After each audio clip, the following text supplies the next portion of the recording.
मर गए तो वह आपकी अकाल मृत्यु ही कही जाएगी।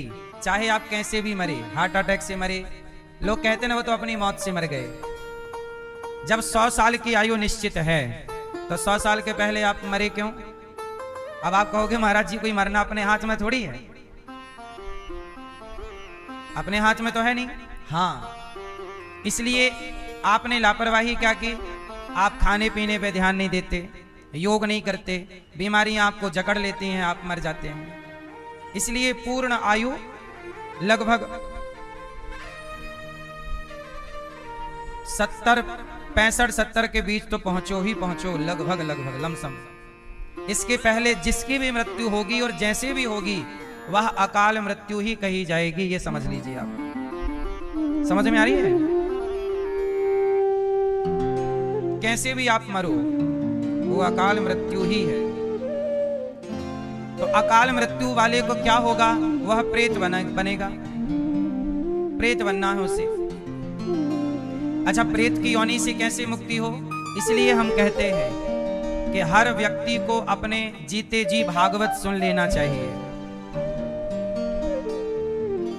अच्छा, प्रेत कौन बनता है? अब आप अकाल मृत्यु हो गई और आपने पुण्य किया नहीं तो प्रेत बनोगे, पुण्य किया होगा तो मुक्ति पाओगे। इसलिए धुंधकारी जब मरा तो प्रेत बना। गौकर्ण जी ने भागवत सुनवाई और 7 दिन की भागवत सुन के धुंधकारी प्रेत योनि से मुक्त हो गया। उसके लिए विमान आया और विमान पर बैठ के जाने लगा तो गौकर्ण जी ने रोका कि भैया रुको, पहले ये बताओ कि तुम कहाँ जा रहे हो और तुम कौन हो? तब कहा कि अहम भ्राता तुदीयोस्मि, मैं आपका भैया धुंधकारी हूं। तो आपकी मुक्ति कैसे हुई? बोले भागवत सुनने से। बोले प्रेत योनि में कैसे चले गए? बोले मैंने अपने पिता को मारा, मैंने अपनी मां को सताया, मां बाप को सताने के कारण मैं प्रेत योनि में चला गया। किसके कारण प्रेत योनि में गया? जो अपने मां बाप को सताएंगे वो प्रेत योनि को जाएंगे। इसलिए कहता हूं किसी को सताया ना करो। अच्छा, धुंधकारी ने यहां पर गौकर्ण जी से एक बात कही कि भैया एक बात सुनिए। हाँ हाँ सुनाइए। ये बताओ मैया, आपके घर में भोजन बनता है, क्या खाते हो आप लोग? दाल चावल सब्जी रोटी खीर पूड़ी हलवा पूड़ी यही ना खाते हो? अच्छा ये बताओ, सब्जी और दाल लगभग आप सबके घर बनती है, सब्जी और दाल सबके घर है? बोलो हाँ। तो ये बताओ, सब्जी और दाल सवेरे आपने बनाई, शाम तक खराब हो जाती है कि नहीं? ऐसी गर्मियों में सब्जी दाल में सब्जी में फिचूकर आ जाता है और महकने लग जाती है। अगले दिन तक तो बिल्कुल सड़ सी जाती है। सही है गलत है? हाँ या ना? अब मैया, भोजन जो है ना, सवेरे का बना भोजन शाम तक खराब हो जाता है। सही है गलत है? हाँ कि ना? सवेरे का बना भोजन शाम को ना खराब हो जाता है। अब जरा सोचो कि उसी भोजन से बना ये शरीर कब तक चलेगा? आपका शरीर किससे बना है? भोजन पानी से। आप भोजन ना करो, आपकी हालत देख लेना। तो आपके शरीर में जो भी कुछ है, हड्डियां हैं, मांस है, रक्त है, रोशनी है आंखों की, वो सब किससे तैयार है? भोजन से। आप भोजन छोड़ दीजिए, आपका शरीर खत्म सा हो जाएगा। बोलो हाँ। तो भोजन सवेरे का बना शाम को बिगड़ जाता है, उसी भोजन से यह शरीर भला कब तक साथ देगा आपका? सही है? ये बात हम नहीं कह रहे हैं, धुंधकारी ने कहा प्रेत योनि से मुक्त होने के बाद कि भैया इस शरीर पर भरोसा ना करना, ये शरीर कभी भी धोखा दे सकता है, कभी भी ये शरीर आपका साथ छोड़ सकता है। बोलो हाँ। अर्थात कभी भी आप मर सकते हैं, कभी भी शरीर साथ छोड़ देगा। इसलिए कहता हूं जब तक शरीर साथ दे रहा है तब तक अपना संबंध भगवान से जोड़ के रखिएगा। धुंधकारी बोला मैं तो भागवत सुना नहीं, प्रेत योनि में चला गया, पर भागवत सुनने के बाद मैं उस कष्ट भरी योनि से निकलकर आज बड़ा सुखमय जीवन जी रहा हूं। इसलिए आप लोग जब समय अच्छा हो तो भागवत सुन लेना। सुनी हुई भागवत कभी ना कभी काम जरूर आएगी। वो पुण्य नष्ट ना होगा, वो पुण्य आपके साथ रहेगा। इसलिए आप लोग मरने से पहले भागवत जरूर सुनिएगा सब लोग। कुछ अच्छे काम जीते जी करने के होते हैं। भागवत जी धुंधकारी का उद्धार हुआ। भागवत जी में मनुष्य के धर्म का वर्णन किया। भगवान के अवतारों का वर्णन भागवत जी में है। भगवान के कितने अवतार होते हैं? भगवान के अनंत अवतार हैं, पर भगवान के अनंत अवतारों में 24 अवतार मुख्य हैं। कितने अवतार? पहला अवतार भगवान का सनकादि, सनक सनंदन सनातन सनत कुमार। दूसरा अवतार वाराह, हिरण्याक्ष को मारने के लिए वाराह अवतार लिए कि नहीं? बोलो हाँ। तीसरा अवतार है भगवान का नारद जी, नारायण नारायण जपते रहते हैं। चौथा अवतार नर नारायण का। पांचवा अवतार भगवान का कपिल देव जी, जिन्होंने माता देवहूति को उपदेश किया। और छठा अवतार है दत्तात्रेय जी, जिन्होंने 24 गुरु बनाए। दत्तात्रेय जी के कितने गुरु हैं? जोर से। क्या मतलब हुआ? 24 गुरु का मतलब क्या हुआ? 24 गुरु का मतलब यह हुआ कि दत्तात्रेय जी सबसे सीखते हैं। अच्छा, आप किस किस से सीख सकते हैं बेटा? आप बताओ। आप किस किस से सीख सकते हैं? आप क्या आप अग्नि से, आग से कुछ सीख सकते हैं? आग से? आग नहीं सीख सकते। ये आग से कुछ नहीं सीख सकती। लाल मैया आप बताओ, आग से आप कुछ सीख सकती हो? आग से, अग्नि से कुछ सीख सकती हो क्या? चलो पहले आप बातें कर लो, फिर बात करेंगे। ए मैया आप बताओ, आप आग से क्या सीख सकती हो? आप बताओ भैया। चलो, हमें सब लोग सिखाते हैं, पर हमारा ऐसा बुद्धि हो गई है, हम लोग सीखते नहीं हैं। संसार का हर व्यक्ति और हर वस्तु हमें कुछ ना कुछ सिखाता है, सिखाती है, हम सीखते ही नहीं। इसलिए कहता हूं, सीखना जारी रखिएगा, सीखते रहिएगा। क्या सीखना है? आग से। आपके घर में, सबके घर में अग्नि है, भोजन उसी में पकता है। चलो बताओ, आपने आग से क्या सीखा है? हाँ, क्या? हमें भी सिखाओ जो सीखा है। खाना बनता है, काम कौन सा काम है?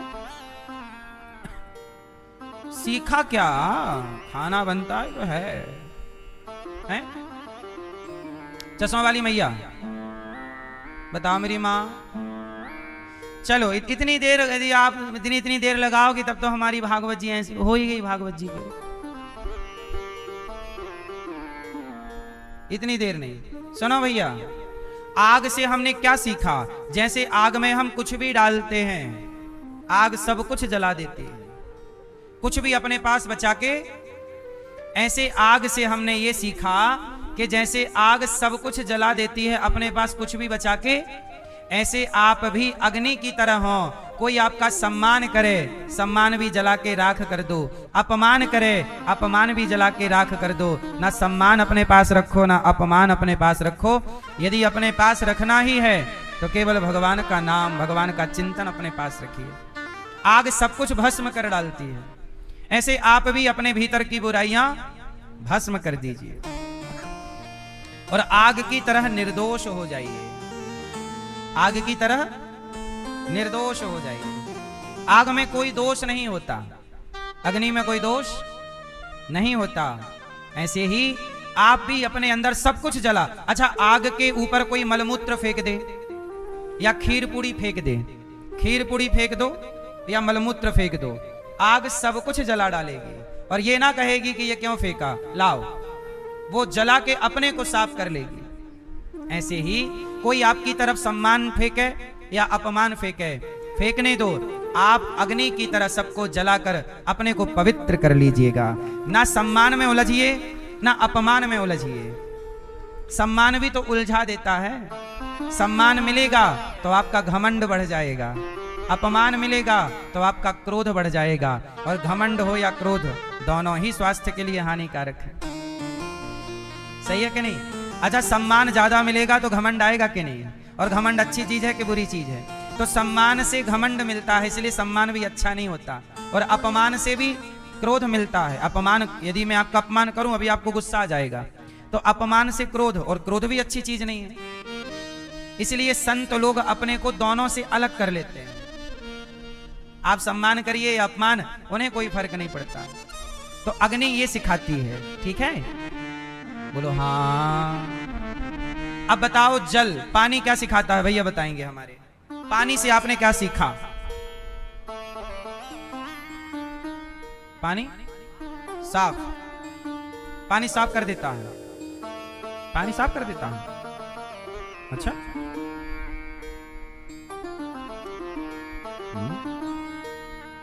आप बताओ भैया, पानी से क्या सीखा?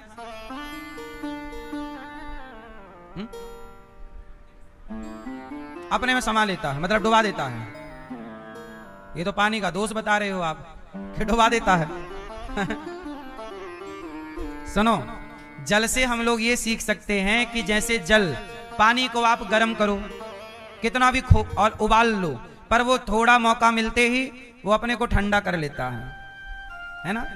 और कितना भी बर्फ बना दो, वो अपने को पिघला के अपने फॉर्म में आ जाता है। पानी का स्वभाव है शीतल। पानी का स्वभाव, पानी का स्वभाव, पानी हमेशा ठंडा ही रहता है। उसका नेचर क्या है? ठंडा। स्वभाव कैसा है पानी का? स्वभाव नेचुरल।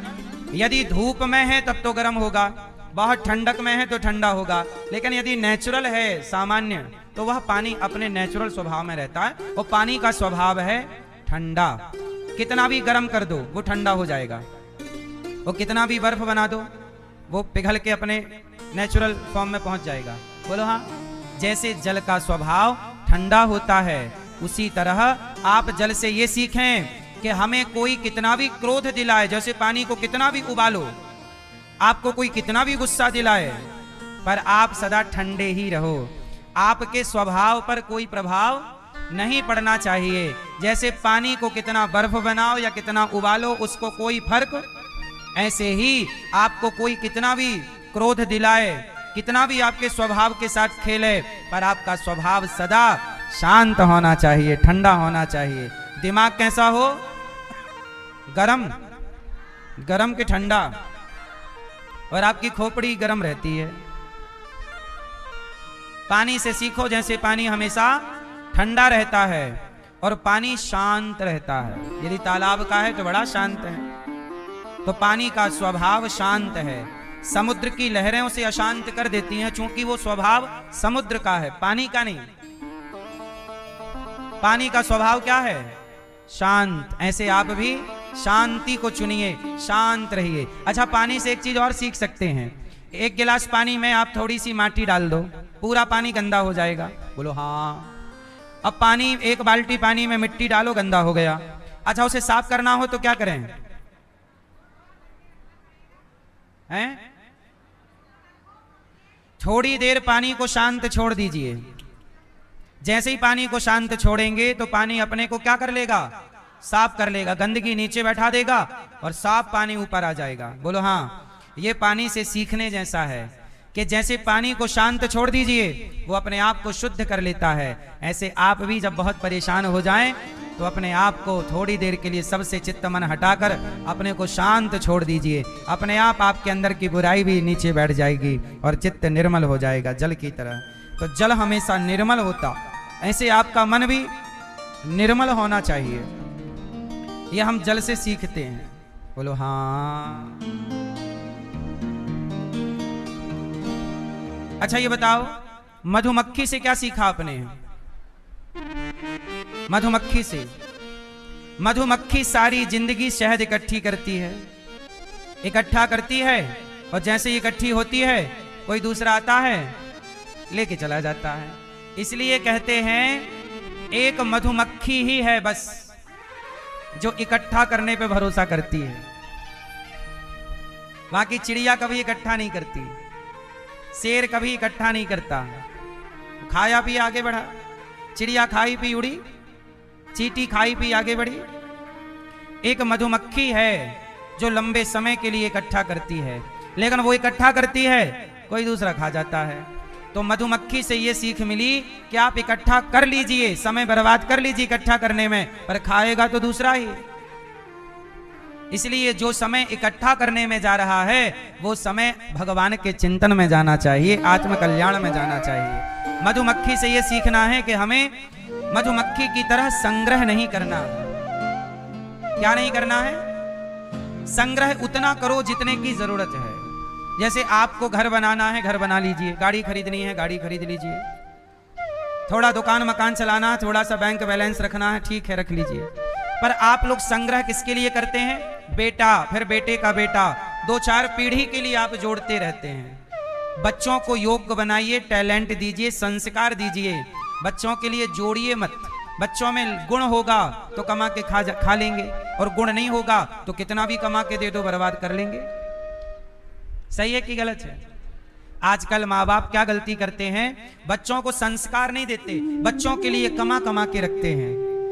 संस्कार देना, कमाई में आप इतने बिजी हो गए कि बच्चों को संस्कार देना भूल गए। और जब संस्कार दिया नहीं, कमाई कर करके रखा, तो फिर बेटा वो पैसे का दुरुपयोग करने लग जाता है। शराब पीने लग गया, क्लबों में जा जाके पराई औरतों के चक्कर में उड़ाने लग गया। तो आपने पैसे तो जोड़े हैं बच्चों के लिए, पर बच्चों को संस्कार तो दिया नहीं, तो पैसे वो उड़ा रहा है। इसलिए कहता हूं बच्चों को पैसे मत दो, क्या दो? संस्कार और टैलेंट, योग्यता। क्या देना है मेरी माँ? ए गुलाबी मैया, देखो पंचायत, ये कथा सुनने आई हो मेरी माँ। हो गई पंचायत? सुनो, दत्तात्रेय जी ने 24 गुरु बनाए और सबसे कुछ ना कुछ ग्रहण किया। हमें चींटी भी बहुत कुछ सिखाती है, चिड़िया भी सिखाती है, अजगर भी सिखाता है। अजगर करे ना चाकरी, पंछी करे ना काम, दास मलू का कह गए सबके दाता। सीखना हो तो हमें कुत्ता भी बहुत कुछ सिखाता है, और नहीं सीखना हो तो रावण हनुमान जी से ना सीख पाया, सिखाने आए कि भैया मान जा, वो सीता जगत जननी जगदम्बा है, लौटा दे। पर नहीं, मूर्ख हृदय ना चेत, जो गुरु मिला ही विरंची सम। सीखने वाला होए तो चींटी भी बहुत कुछ सिखा सकती है, और सीखने वाला ना होए तो ब्रह्मा जी भी नहीं सिखा सकते। इसलिए मेरी माँ, ये प्रकृति भी बहुत कुछ सिखाती है, ये नेचर भी हमें बहुत कुछ सिखाता है, छोटा बच्चा भी हमें बहुत कुछ सिखाता है। अच्छा बताओ, छोटे बच्चे से आपने क्या सीखा? अब बताओ लाल मैया, छोटा बच्चा क्या सिखाता है आपको? छोटा बच्चा भी गुरु है कि नहीं? बोलो हाँ। क्या सीखा आपने बच्चे से? जैसे बच्चों के अंदर निर्मलता होती है, छोटे छोटे बच्चे, उनके अंदर ना तो काम है, ना तो क्रोध है, ना तो निंदा है, ना चुगली है, ना ईर्ष्या है, ना द्वेष है, ना छल है, ना कपट है, ना तेरा है, ना मेरा है, ना अहंकार है। क्या दोष है? मुझे एक दोष बताइए। बच्चों के अंदर कोई दोष है तो बताइए। है? कपड़े पहने हैं तो खुश, नहीं पहने तो खुश। बच्चों को नहीं पता कि कपड़े क्यों पहने जाते हैं, बच्चों को नहीं पता कि यहां जाएंगे तो क्या होगा। बच्चे बिल्कुल निर्मल हैं, उनके अंदर दोष आप लोग भरते हैं। जाओ कह दो कि घर में मां नहीं है, जाओ कह दो, जाओ कह दो कि घर में पिताजी नहीं है, जाओ जाओ। आपने उन्हें झूठा बनाया है, झूठ बोलना आपने सिखाया है, कपट करना आपने सिखाया है। एक बात बताओ, छोटे से बच्चे को यदि बचपन से ही उसे झूठ कपट छल निंदा चुगली कोई बताने वाला ही ना हो, अगल बगल के लोग करें ही ना उसके साथ झूठ कपट, तो क्या वो सारी जिंदगी में ये जान पाएगा कि झूठ क्या होता है? आज छोटे से बच्चे से पूछो कि झूठ क्या होता है, वो नहीं जानता, झूठ जानता ही नहीं क्या होता है। बोलो हाँ। इसका मतलब बच्चा हमें ये सिखाता है कि जैसे मैं निर्मल हूं, अर्थात बच्चा, जैसे बच्चा निर्मल है ऐसे आपको निर्मल होना है। ईश्वर ने सबको निर्मल ही बना के भेजा था। यहां आते हुए आपके अंदर तमाम दोष आते चले गए, किसी के अंदर क्रोध आ गया। अच्छा, छोटे बच्चे के अंदर तो गुस्सा नहीं होता, यहां देखते हुए, यहां रहते हुए, यहां के माहौल में वो सब सीखता है। उसे गुस्सा भगवान ने नहीं सिखाया, उसे चुगली भगवान ने नहीं सिखाई, उसे आपके घर के माहौल ने सिखाया है। ईश्वर ने तो बिल्कुल गंगा की तरह पवित्र करके भेजा था। आप पवित्र थी कि नहीं? बोलो हाँ। जब आप छोटी थी ना मेरी माँ, तब आप भी गंगा की तरह पवित्र थी, पर जैसे ही आयु बढ़ती गई आपके अंदर बुराई आती गई, आती गई, आती गई, आती गई। एक एक बुराई आपने अपने अंदर भर ली और फिर आप बुरे होते चले गए। ईश्वर ने अच्छा बना के भेजा था, संसार के वातावरण ने, संसार के संग ने आपको बुरा बना दिया। इसलिए बच्चों से आप ये सीखिए कि जैसे बच्चे निर्मल हैं, हम भी बच्चों की तरह हो जाएं। ना तो काम, ना तो क्रोध, ना तो लोभ, ना तो अहंकार, ना निंदा, ना चुगली, ना छल, ना कपट, ना अहंकार। बच्चों को कोई अहंकार नहीं है। करोड़पति आदमी का बच्चा भी होगा और वो एक छोटे गरीब बच्चे के साथ मिलेगा तो दोनों बच्चे खेलने लग जाएंगे, और रेत का ढेर मिल जाए, बालू का ढेर, तो वहां खेलने लग जाएंगे। वो ये नहीं देखेगा कि मैं अमीर बाप का हूं। ये अमीरी गरीबी का भूत बाद में चढ़ता है कि मैं अमीर हूं कि मैं गरीब हूं। बच्चे के अंदर क्या अमीरी क्या गरीबी है? बोलो हाँ। अच्छा ये बताओ, छोटे छोटे बच्चे हैं, क्या उन्हें पता है कि मैं ब्राह्मण हूं कि क्षत्रिय हूं कि वैश्य हूं कि शूद्र हूं, मैं हिंदू हूं कि मुसलमान हूं कि सिख हूं कि ईसाई? 4 बच्चे छोटे छोटे हैं, लेकिन वही 4 बच्चे जब बड़े होते हैं तो उनमें से एक कहता है मैं हिंदू हूं, उनमें से एक कहता है मैं मुसलमान हूं, उनमें से एक कहता है मैं ईसाई हूं, उनमें से कहता है कि मैं पारसी यहूदी हूं, और वह बट जाते हैं। ईश्वर के घर से चले थे, सब एक थे, यहां आए बट गए, यहां बंटवारा हो गया। क्या ईश्वर ने ये बंटवारा किया है? इंसान का बंटवारा है। इंसान ने बंटवारा किया और आपस में लड़ने लग गए, तू ये तो मैं तुझे मार डालूंगा, तू ये है अच्छा मैं तुझे मार डालूंगा। आपस में खून बहाने लग गए। ईश्वर ने तो, ईश्वर की एक ही फैक्ट्री है खून बनाने की, वही खून ईश्वर ने हिंदू को भर दिया, वही खून मुसलमान को भर दिया, वही खून ब्राह्मण को, वही वैश्य को, वही शूद्र को, वही क्षत्रिय को। सबके एक सी हड्डी है, सबके लगभग 206 हड्डियां होती हैं। क्यों? हड्डियां कितनी होती हैं? इतनी होती है, सबके उतनी है, चाहे ब्राह्मण हो, क्षत्रिय हो, हिंदू हो, मुसलमान हो। लेकिन यहां आए तो बट गए। ईश्वर के अदालत से बंटवारा। ईश्वर ने क्या बनाए थे? बोलो जोर से, ईश्वर ने क्या बनाए? ईश्वर ने इंसान बनाए, ईश्वर ने मनुष्य बनाए। हिंदू मुस्लिम जातवाद यहां बनता चला गया संसार में। जैसे आकाश से पानी की बूंद गिरती है, तो पानी की बूंद आकाश में जब थी तब वो पानी थी, पर जैसे ही वो धरती पे गिरी और एक बूंद गंगा में गिरी तो वो गंगा जल हो गया, एक बूंद बारिश की यमुना में गिरी तो वह यमुना हो गया, नर्मदा में गिरी तो वह नर्मदा हो गया, नाले में गिरी तो वह नाला हो गया।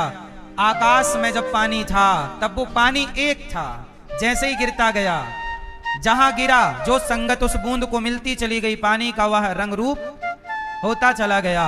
ऐसे ही है, भूमि परत भा ढाबर पानी, जिमि जीवहि माया लपटानी। ईश्वर के घर से सब चले तो सब पवित्र थे, यहां आए सबके अंदर तमाम दोष अवगुण आते चले गए। इसलिए कहता हूं मैया, अब बड़ी हो चुकी हो, अब थोड़ा बच्ची हो जाओ, छोटी सी हो जाओ, छोटे बच्चे की तरह निर्मल हो जाओ। बड़े तो हो गए पर बड़े होने का कोई मजा नहीं आया। सच बताओ, छोटे से थे तब अच्छे थे कि बड़े हो तब अच्छे हो? आपको यदि 1 करोड़ में आपका बचपन मिलता कि चलो 1 करोड़ जमा करो बचपन ले लो, तो आप सब लोग ना अपना बचपन जरूर खरीदते। यदि सबका बचपन बाजार में मिलता तो सच बताओ कौन कौन अपना बचपन वापस लेता है? लेते कि नहीं? सच बताओ, वो बचपन जो आपका चला गया वो खूबसूरत था कि नहीं? अच्छा खूबसूरत था ये पता कब लगा? जब चला गया। अब ये छोटे छोटे बच्चों का बचपन है पर इन्हें पता नहीं, इसलिए इसकी वैल्यू इन्हें नहीं पता, लेकिन आपके हाथ से चला गया तब आपको लगा यार कितना अच्छा था ये, है ना? वो बचपन में पानी की, है ना, कागज की नाव बना के पानी में चलाना। ये भाई हमारी नाव आ रही है, अपनी नाव साइड करो। वो बचपन के दिन याद करते हो कि नहीं? कहते हैं ना, काश वो बचपन एक बार और मिल जाता, लेकिन क्या करें, बचपन एक बार ही मिलेगा, जवानी एक बार ही मिलेगी, बुढ़ापा एक बार ही मिलेगा, और ये जिंदगी एक बार ही मिलेगी। एक बार में ही आपको जो करना है कर लीजिए, अच्छा कर लो या बुरा कर लो, भला कर लो, या इसलिए कहता हूं अपने समय को यूं ही ना गवाया करो। पत्थर हटा के उसने किनारे कर दिया और सोना था तो सब्जी वाले की हिम्मत ना हुई, पता नहीं है सोना किसका है, मैं क्या करूं, किसी का पड़ा होगा, मैंने तो पत्थर हटाया कि कल तक तो ये पत्थर यहां था नहीं, बीच में है, लोगों का रास्ता खराब कर रहा है, ये पत्थर हटा दूं। जब पत्थर हटाया तो राजा वहां आ गए, क्योंकि राजा दूर खड़े होके ये सब देख रहे थे। राजा ने कहा कि भैया ये सारा सोना जो यहां है ये तुम्हारा है, उठाओ। कहा महाराज आप। राजा ने कहा कि देखो यहां से हजारों लोग गुजर गए, पर रास्ते में पड़ा हुआ पत्थर किसी ने हटाने की कोशिश नहीं की, सब रास्ता बदल करके निकलते चले गए। सबको लगा मेरा क्या, मेरा क्या, मेरा क्या, मुझे क्यों उठाना है, मैं क्यों हटाऊं। लेकिन तुम ऐसे थे जो इस राज्य को अपना समझते हो, तुमने इस पत्थर को हटाया, तुमने दूसरे के रास्ते में आने वाले पत्थर को हटाया, इसलिए ये सोना, ये धन पर तुम्हारा अधिकार है और मैं तुम्हें अपने राज्य में अच्छी नौकरी दूंगा, क्योंकि तुम जो दूसरों के रास्ते के पत्थर हटाएगा, जो दूसरों के बारे में सोचेगा, उसके बारे में मैं सोचता हूं, उसके बारे में भगवान सोचते हैं। अपने अपने बारे में तो अपने अपने रास्ते का, आपके द्वार पे कोई पत्थर आ जाए तो आप हटा ही दोगे, पर सड़क में जहां से सब निकल रहे हैं, क्या वहां की भी चिंता आपको है? तो दुख, यदि आप दुख को दूर करना चाहते हैं तो आपसे मैं पहले कह चुका हूं कि जब आप दुखी होएं तो अपने दुख से दुखी ना होएं, दूसरों का दुख दूर करना स्टार्ट कर दीजिए। दूसरों का दुख दूर करते करते आपका दुख कब दूर हो जाएगा आपको पता ही नहीं चलेगा। जो दूसरों का दुख दूर करेगा उसका दुख कोई दूर भगवान कर ही देंगे, उसे अपने बारे में सोचने की जरूरत नहीं है। आप दूसरों को इत्र लगाएंगे ना तो आपके हाथ महकने ही लग जाएंगे, आपको अपने हाथों में अलग से इत्र लगाने की जरूरत नहीं पड़ेगी। आप दूसरों को इत्र लगाइए, आपके हाथ अपने आप महकने लग जाएंगे, दूसरों को महकाइए, आप महकने लग जाएंगे। हमारे शास्त्र, हमारा धर्म यही तो कहता है कि आप दूसरों का भला कीजिए, आपका भला हो जाएगा। आप दूसरों के बारे में सोचिए, आपके बारे में कोई है सोचने वाला, आप अपने बारे में क्यों सोचते रहते हैं? ये जिम्मेदारी भगवान को दीजिए, भगवान हमारे बारे में सोचेंगे। हम आओ दीन दुखियों के बारे में, जिनके बारे में सोच सकते हैं, हम जिनकी हेल्प कर सकते हैं, हम करें। दत्तात्रेय जी ने 24 गुरु बनाए और भगवान के यज्ञ नारायण भगवान, ऋषभ देव जी, पृथु भगवान, ऐसे 24 अवतार हुए। हर अवतार का एक ना एक उद्देश्य है। भगवान का अवतार क्यों होता है मैया? भगवान का अवतार क्यों होता है बताओ? परित्राणाय साधूनां विनाशाय च दुष्कृतां धर्म संस्थापनार्थाय संभवामि युगे युगे। जब जब धरती पर पाप बढ़ता है, अत्याचार अधर्म बढ़ता है, तब तब भगवान अवतार लेते हैं। कभी राम, कभी कृष्ण, कभी नरसिंह, कभी वामन। हमारे भगवान कछुआ भी बन जाते हैं, कच्छप, मछली भी बन जाते हैं, मत्स्य, बोलो हाँ, मोहिनी भी बन जाते हैं, स्त्री। भगवान सब कुछ बनने को तैयार है। एक बार वेद व्यास जी 17 पुराण लिखने के बाद भी बड़े परेशान, तब नारद जी आए। क्यों रो रहे हैं, क्यों उदास है महाराज? कहा भागवत जी लिखिए। नारद जी ने कहा, व्यास जी ने कहा शांति नहीं है, बोले भागवत जी लिखिए। जब भागवत जी की रचना की तो अपार शांति मिली। नारद जी बोले मैं दासी का बेटा था पहले जन्म में।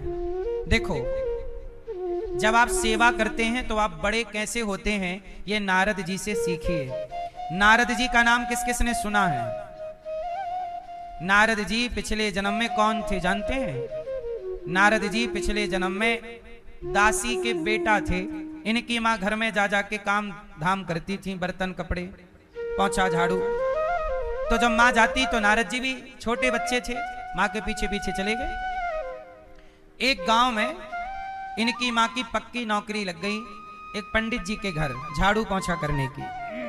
कोई पंडित जी थे, उनको काम वाली बाई की जरूरत थी। तो नारद जी की माँ, ये नारद जी के पिछले जन्म की कथा है। उस समय नारद जी नहीं थे, एक सामान्य से बच्चे थे। तो इनकी माँ पंडित जी के घर झाड़ू पोंछा करने लग गई। उसी समय क्या हुआ कि पंडित जी के यहाँ 4 महीने के लिए कुछ संत लोग आए। चतुर्मास चतुर्मास बारिश में संत लोग कहीं आते जाते नहीं है, तो एक जगह वो चतुर्मास करते हैं। तो संयोग से उन पंडित जी के घर चतुर्मास संतों ने किया, तो पंडित जी ने संतों की खूब सेवा की।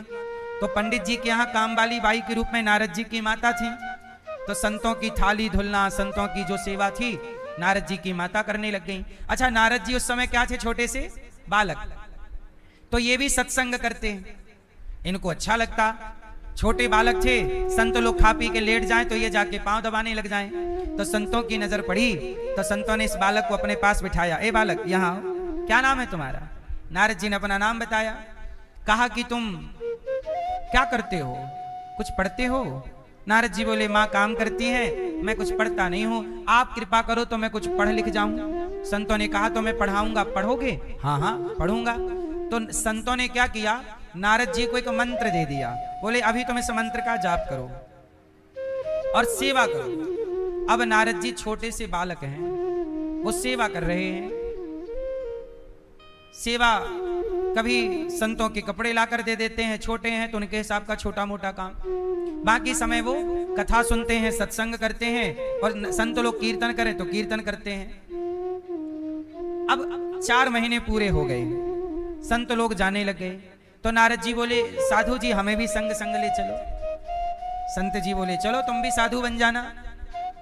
जैसे ही नारद जी संग जाने लगे तो नारद जी की माता रोते रोते आई। महाराज, मेरा बालक एक ही मेरा बेटा है, मेरे पति तो है नहीं, यही मेरा बुढ़ापे का सहारा है, इसे ना ले जाओ। तब नारद जी को रोका संतों ने कि तेरा धर्म है पुत्र, माँ की सेवा करना, तू माँ की सेवा कर। अब नारद जी जो मंत्र संतों ने दिया उसी का जाप किया, भगवान के ध्यान की विधि बताई, कैसे ध्यान करना, ध्यान करते और माँ की सेवा करते। एक दिन क्या हुआ, नारद जी की माँ को सांप ने डस लिया और माँ की हो गई मृत्यु। जब माँ मरी तो नारद जी ने माँ का अंतिम संस्कार किया, जो बन पड़ा माँ के लिए कार्य किए, और अब तो बिल्कुल फ्री हो गए वो सब जिम्मेदारियों से, और जंगल चले गए। एक पेड़ के नीचे बैठकर संतों का दिया मंत्र याद है, वही गुरु मंत्र का जाप कर रहे हैं। और जब मंत्र का जाप किया, जाप किया, जाप किया, जाप किया, तो लड़कपन बीत गया, जवानी आई। जवानी में भी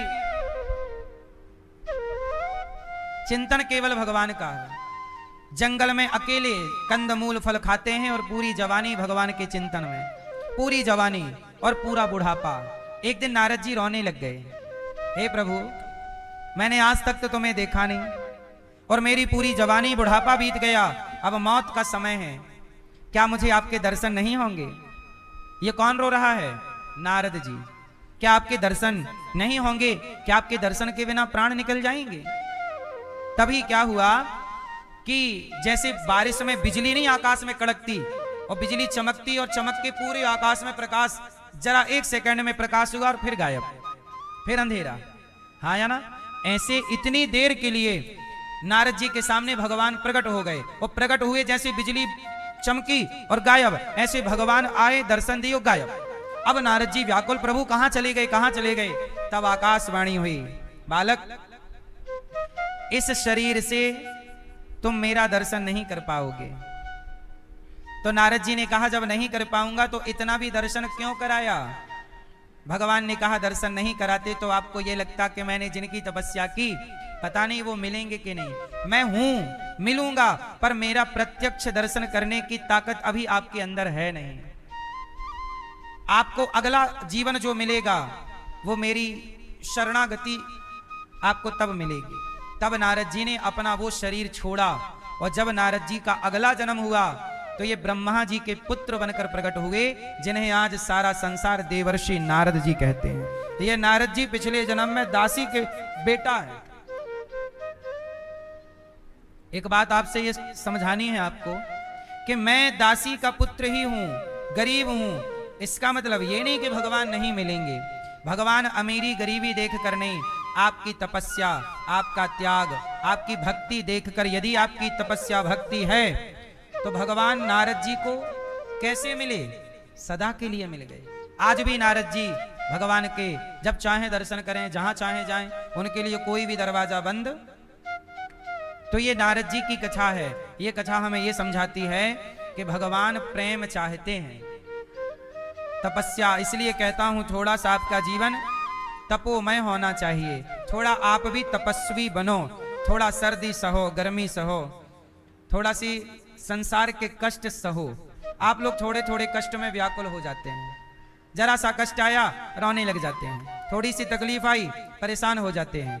राम के जीवन में इतना कष्ट आया, माता सीता के जीवन में, माता सीता इतनी कोमल हैं, इतनी सुकुमार हैं, लेकिन जंगल में कुल्हाड़ी लेकर लकड़ी काटना पड़ा, लव कुश को जंगल में पालना पड़ा।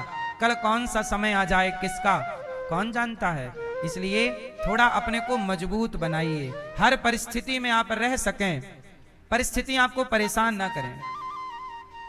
आदि मत बनिए किसी चीज की। कल भी हमने आपको ये बात समझाई थी। इसलिए मेरी माँ, आप लोग परेशान हो जाते हैं, थोड़ा सा दुख आया परेशान, थोड़ा सा कर्जा हुआ परेशान, थोड़ी दुकान नहीं चल रही है, पैसे नहीं आ रहे हैं परेशान। अरे थोड़ा धैर्य रखिए, समय सदा एक सा नहीं रहता। आज बुरा समय है तो कल अच्छा आएगा, और आज अच्छा है तो कल बुरा आएगा। सदा अच्छा ही ना रहेगा और सदा बुरा ही ना रहेगा। समय, अब देखो ना, अभी इस मौसम के पहले आप लोग स्वेटर पहने घूम रहे थे, मोटे मोटे ऊनी कपड़े पहने थे कि नहीं आप लोग? अभी कुछ महीने पहले जनवरी फरवरी में, जनवरी दिसंबर जनवरी फरवरी में आपने क्या पहना था? मोटे मोटे कपड़े, ऊनी कपड़े, कंबल ओढ़ के सो रहे थे। बोलो हाँ। और अब गर्मी आ गई, सारे ऊनी कपड़े अंदर हो गए, पतले पतले कपड़े बाहर आ गए। समय एक सा है? समय कभी सर्दी का है, समय कभी गर्मी का है, समय कभी बारिश का है। समय बदल रहा है कि नहीं? ऐसे ही समय कभी एक सा नहीं रहता। आज अच्छा समय है, कल बुरा भी आ सकता है। आज आप हंस रहे हैं, कल रोना भी होगा। आज मिलना है, कल बिछड़ना भी होगा। तो समय बनता और बिगड़ता रहता है, कौन सा समय आ जाए। इसलिए कहता हूं हर समय के लिए मजबूत रहिए, कमजोर ना बनिए, हारिए मत। जिंदगी का दूसरा नाम जंग है। जिंदगी किसी लड़ाई से कम नहीं है ना। इसलिए कभी हारो मत, हिम्मत ना हारो। नारद जी दासी पुत्र से ब्रह्मा के पुत्र बने, ये किसके बल पर? तप के बल पर। इसलिए आप भी थोड़ी तपस्वी, त्यागी, भगवान के भक्त होकर के कार्य। वेद व्यासी ने महाभारत के युद्ध से भागवत जी की शुरुआत की। भागवत जी में महाभारत की भी कथा है। महाभारत आप लोग जानते हो? महाभारत, मैया नींद आ रही है? महाभारत में दो पक्ष हैं, पांडव और कौरवों के पास शक्ति ज्यादा है, पांडवों के पास कृपा ज्यादा है। पूरा महाभारत हो गया। अच्छा, महाभारत में जब श्री कृष्ण, दुर्योधन चाहता था कि कृष्ण मेरे साथ रहें और अर्जुन चाहते थे कि कृष्ण मेरे साथ रहें, तब भगवान कृष्ण ने एक तरफ अपनी सेना खड़ी कर दी और एक तरफ निहत्थे स्वयं खड़े हो गए। बोले कि मैं पांडवों से, अर्जुन से कहा, दुर्योधन से कहा कि मैं किसी भी पक्ष में रहूंगा, लड़ूंगा नहीं, किसी भी तरफ रहूंगा, मैं अस्त्र शस्त्र नहीं उठाऊंगा। एक तरफ मेरी सेना है, चाहो तो सेना ले लो, चाहे तो निहत्थे कृष्ण को ले लो। बोल अर्जुन, क्या लेगा? अर्जुन बोले कि प्रभु मैं आपको चाहता हूं। दुर्योधन बड़ा खुश हुआ, अरे अर्जुन तो बड़ा है ना, देखो बेवकूफ बन गया, निहत्थे कृष्ण को ले लिया। हाँ हाँ केशव, ऐसा है, आप मुझे अपनी सेना ही दे दो, नारायणी सेना। चलो, दुर्योधन कृष्ण को नहीं चाहता था, कृष्ण की, दुर्योधन कृष्ण को नहीं चाहता, कृष्ण से चाहता है। और अर्जुन कृष्ण को चाहते हैं, कृष्ण से नहीं चाहते। समझ में आई? क्यों? अर्जुन किसे चाहते हैं? जोर से, श्री कृष्ण को। और दुर्योधन किसे चाहता है? कृष्ण से, कृष्ण से सेना। और अर्जुन कृष्ण को, हमें कोई सेना बहना। अब कृष्ण हो गए। अब कृष्ण ने अर्जुन से कहा, अर्जुन क्या जरूरत थी मुझे मांगने की, तुम मेरी सेना मांग लेते, फायदे में रहते, क्या जरूरत थी मुझे मांगने की। अर्जुन बोले कि प्रभु मुझे सेना भी नहीं चाहिए और जीत भी नहीं चाहिए, मुझे तो सिर्फ आप चाहिए। इस युद्ध के बहाने कम से कम आपके साथ रहने का मौका तो मिलेगा मुझे आप चाहिए। मैं जीत जाऊं इसलिए नहीं लड़ता, मैं क्या करूंगा जीत कर, आपकी मर्जी, मैं आपके पीछे हूं। अब जो आपकी मर्जी हो, जिताना हराना। अर्जुन सारे महाभारत में किसके पीछे रहे? अर्जुन के आगे कौन है? युद्ध में रथ के ऊपर आगे कौन है और पीछे कौन है? अर्जुन। बस आप भी अपने जीवन में अपने से आगे भगवान को रख दो और आप हो जाओ भगवान से पीछे। दुर्योधन बोला कि अर्जुन छाछ छाछ तुम्हें मिली, मक्खन मक्खन मैंने ले लिया। अर्थात सेना रूपी मक्खन मेरे पास और निहत्थे कृष्ण रूपी छाछ अर्जुन तुम्हारे पास। दुर्योधन बोला तुम्हारे हाथ छाछ लगी, मेरे हाथ क्या लगा? जोर से मक्खन। तब अर्जुन मुस्कुराकर बोले दुर्योधन मक्खन भले तुम्हारे पास है पर माखन चोर तो मेरे ही पास है। तुम भले माखन रख लो पर माखन चोर। अच्छा, महाभारत के युद्ध में भगवान ने पग पग में अर्जुन का साथ दिया, पांडवों की रक्षा की।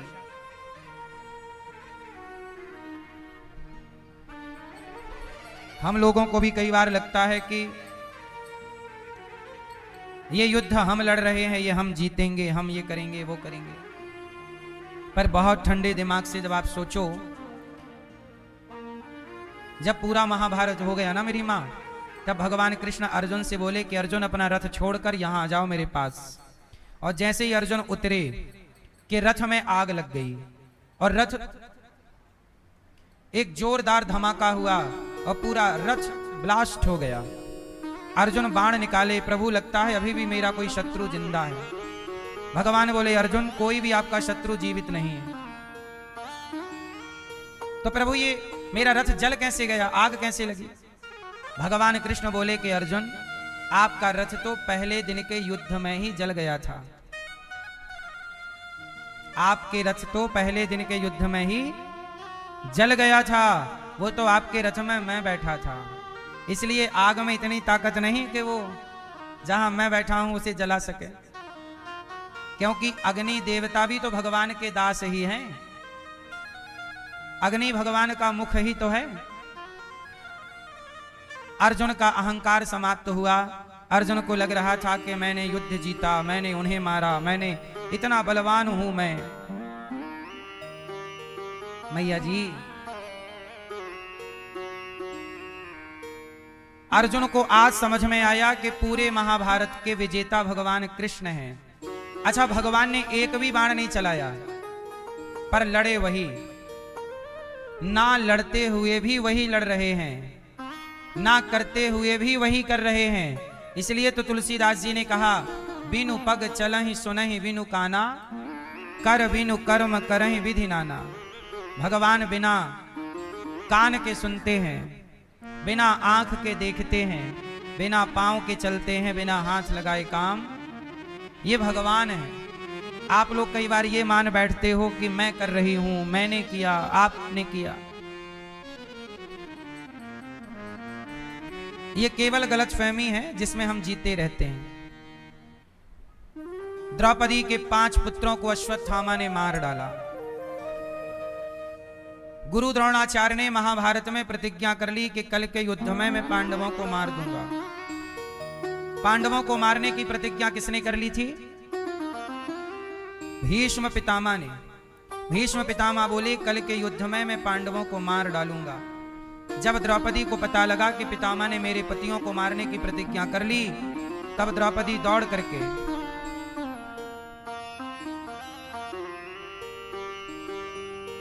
तो द्रौपदी को पता लगा कि मेरे पतियों को मारने के लिए पितामह ने प्रतिज्ञा ले ली। द्रौपदी दौड़ करके श्री कृष्ण के पास गई। प्रभु आपने सुना मेरे पतियों की हत्या गुरु पितामह भीष्म करना चाहते हैं, भगवान ने कहा कि द्रौपदी चिंता ना करो। अच्छा, द्रौपदी को भगवान पर क्या था? भरोसा था। हमारी लाली देवी शर्मा जी, राम स्वरूप शर्मा जी, जालिया ब्यावर अजमेर राजस्थान से हैं। आज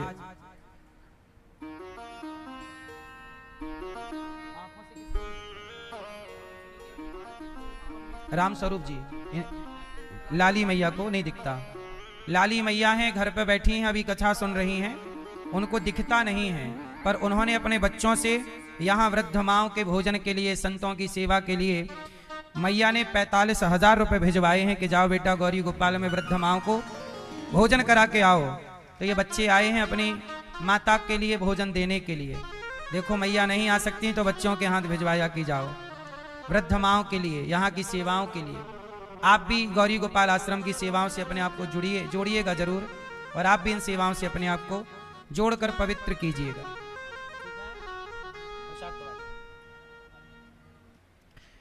द्रौपदी को पता चला कि पितामह मेरे पतियों को मारने का संकल्प ले चुके हैं। द्रौपदी दौड़कर कृष्ण के चरणों में गिर पड़ी। केशव, भगवान ने कहा द्रौपदी क्या हुआ? द्रौपदी जी बोली कि प्रभु मेरे पति संकट में हैं। क्या हुआ? भीष्म पितामह मेरे पतियों को मारने के लिए प्रतिज्ञा कर चुके हैं। चलो अर्जुन से बात करते हैं, कल का युद्ध वही लड़ेगा तो कोई प्लानिंग तो होगी। अर्जुन के पास गए। अर्जुन अर्जुन जागो। अर्जुन सो रहे थे, रात का टाइम था, अर्जुन सो रहे। भगवान ने जगाया, अर्जुन जागो। अर्जुन ने कहा प्रभु क्या हुआ? अरे कल तुम्हें मारने के लिए भीष्म पितामह ने प्रतिज्ञा कर ली है, कल तुम्हें मार डालेंगे। अर्जुन बोले कन्हैया नींद बहुत आ रही, आओ आप भी सो जाओ, यहां सो चलो। कन्हैया बोले अर्जुन तुम्हें नींद आ रही है, कल तुम्हें मरना है। अर्जुन मुस्कुरा के बोले प्रभु जिस अर्जुन के लिए रात में आप जाग रहे हो, जिसकी चिंता आप कर रहे हो, उन्हें पितामह क्या मार सकते हैं? सो जाओ यहां। देखो जरा अर्जुन को भगवान पर कितना भरोसा है कि प्रभु जब आप हैं तो क्या आपके होते हुए हमें कोई छू सकता है? मेरी मां, भगवान पर भरोसा पूरा होना चाहिए। कैसा होना चाहिए? पूरा। हम लोग कई बार भरोसा कच्चा करते हैं, डगमगाता रहता है हम लोगों का भरोसा, विश्वास। पता नहीं भगवान है कि नहीं, सुनेंगे कि नहीं, देखेंगे कि नहीं। इस तरह की आप कंफ्यूजन में रहते हैं। मैया एक भरोसे एक बल, या तो भरोसा करो मत, और करो तो फिर पूरा करो। आप लोग परेशान इसलिए हैं कि भरोसा पूरा नहीं है, डगमगा जाता है आपका भरोसा। अर्जुन ने कहा प्रभु सो जाइए। भगवान ने कहा नहीं नहीं, कोई प्लानिंग करके कल की कर लो। भगवान अर्जुन बोले कि फिर आप करिए, हम क्या करें? कन्हैया बोले द्रौपदी अब तू ही अपने पतियों की रक्षा कर सकती है। द्रौपदी बोली कल का युद्ध मैं तो लड़ नहीं सकती ना, मैं कैसे कल का युद्ध लड़ूं और कैसे पतियों की रक्षा करूं? ये युद्ध के 9वें दिन की रात्रि की घटना है। भगवान कृष्ण बोले कैसा करो द्रौपदी, तुम लंबा घूंघट लो और मेरे साथ चलो। चलो। अब भगवान द्रौपदी से लंबा घूंघट लिवाते हैं और भीष्म पितामह जहां उनका कमरा था, पितामह का कक्ष, शिविर, वहां पहुंच गए। अब पितामह भीष्म के शिविर में बाहर भगवान खड़े हो गए और द्रौपदी से कहा तुम जाओ, लंबा घूंघट डाल लो और जाओ पितामह को प्रणाम करो। द्रौपदी गई। रात थी, पितामह ध्यान कर रहे थे, क्योंकि पितामह कोई सामान्य व्यक्ति तो है नहीं, द्यौ नाम के वसु हैं, ये भगवान के श्रेष्ठ भक्त हैं पितामह। नींद नहीं आ रही है, ध्यान में बैठे हैं। तभी द्रौपदी घूंघट डालकर गई, पितामह प्रणाम। पितामह भीष्म को लगा कि ये दुर्योधन की पत्नी आई है, तो आशीर्वाद दे दिया, अखंड सौभाग्यवती भव, सदा सुहागन रहो। और जैसे ही सुहागन का वरदान दिया, द्रौपदी ने घूंघट उठाया। पितामह कल के युद्ध में आप मेरे पतियों को मारने की प्रतिज्ञा कर चुके हैं, और आज मुझे सुहागन रहने का वरदान दे रहे हैं। जब आप ही मेरे पति को मार डालोगे तो मैं सुहागन कैसे रहूंगी? हे पितामह, अब आप बताइए कि मैं सुहागन रहूंगी कि आप मेरे पतियों की हत्या करेंगे? दोनों वचन आपके हैं। पांडवों को मार डालूंगा ये वचन भी आपका है, और मुझे सुहागन रहने का वरदान ये वचन भी आपका है। बताइए इन दोनों वचनों में, दोनों वरदानों में कौन सा वचन आपका सत्य होगा? भीष्म पितामह समझ गए, द्रौपदी ये योजना तुम्हारी नहीं हो सकती, इतना तुम नहीं सोच सकती हो। बताओ तुम्हारे संग कौन आया है? द्रौपदी ने कहा पीछे जो आए हैं बाहर खड़े हैं। पितामह निकले तो द्रौपदी की चरण पादुका, चप्पल चरण पादुका भगवान कृष्ण उठा के छाती से चिपकाए ऐसे खड़े थे किनारे। पितामह बोले प्रभु ये चरण पादुका किसकी है? भगवान बोले द्रौपदी की। तो द्रौपदी की चरण पादुका ऐसे क्यों चिपकाया आपने? भगवान बोले कि आपके दरवाजे में इनकी चरण पादुका उतरी थी। कोई भी सैनिक निकल कर देख लेता तो कहता कि तुम्हारे कमरे में महिला के पांव चरण पादुका क्यों? तो आप पर कोई उंगली ना उठाए कि ये पांडवों से मिले हुए हैं, इसलिए मैंने चरण पादुका उठाई। और पितामह भक्त की रक्षा के लिए चरण पादुका छाती से क्या माथे से लगाना पड़े तो मैं भक्त की पादुका माथे से लगाऊं। पितामह क्या आप मेरे पांडवों को कल मार डालोगे? भीष्म पितामह रोने लग गए। कहा केशव, जिन पांडवों के रक्षक आप हैं, जिनके लिए रात भर आप जाग रहे हो, क्या उन्हें यह भीष्म पितामह मार सकता है?